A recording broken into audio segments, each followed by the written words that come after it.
What does Supreme Corteiz collab mean to you? At the time, it didn't really mean anything to me, but mainly because I wasn't in London, when it dropped. Because when I saw the poster, outside Westfields in London when I was driving past, that's actually when I got a feel of it. Because it's a mad, from where Corteiz started, obviously it was kind of a streetwear brand based on Supreme. Every streetwear brand is kind of a derivative in some way, shape or form of Supreme right now, I think. So yeah, to obviously see him get to that level where Supreme's willing to do a collab with them, I think it's very cool. I think culturally it's really important just to see, especially a black-owned streetwear brand. Streetwear has kind of taken the concept of urban lifestyle, which is that. So to have a black brand rise to that level, within that period of time, it's crazy to me. I think culturally it's really important. Just to jump on what Zack's saying, I don't know, for me it's a little bit personal because I'm both friends with obviously Clint, and I do a lot of stuff with Supreme as well. But I know that the whole catalyst behind the whole collaboration was actually a black woman called Zainab Jammer. She does a lot for Supreme.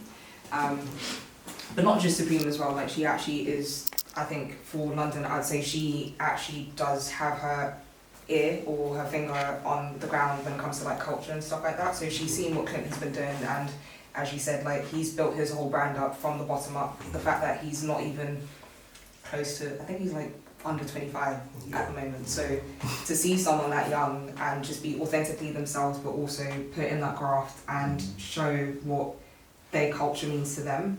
And there was someone that I was talking to earlier about no, it was the meeting that I had this morning. So I was saying to them, because they were oh yeah, we like how London women dress, you guys are very stylish. And I was just well, in 2010, or 10 years ago, tracksuits became a trend again. We used to actually wear tracksuits quite a lot, but then when they came back into fashion, we just elevated it, and that's what Clint has done with Corteiz. He's just elevated everything that we've ever worn and wanted to style ourselves in, and also brought in this whole story and this whole culture. And I think the whole synergy of having Supreme have a queue outside their shop and having all of Clint's clients, or I don't know, everyone that follows him, literally every time he drops a location, even though it's coded, he'll always have a lot of people there. So I think it just made perfect sense. But it's, as you said, it's a good marker of how different cultures can grow. Well, not even different cultures, because essentially they are the same culture, but it's just how it regenerates itself, how cycles come back.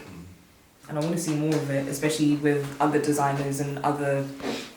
It'd be nice to see a Bianca Saunders and Wells Bonner collab, or even Bianca Saunders and Louis Vuitton now that Pharrell's there. It would be nice to see something like that. Yeah, it's cute.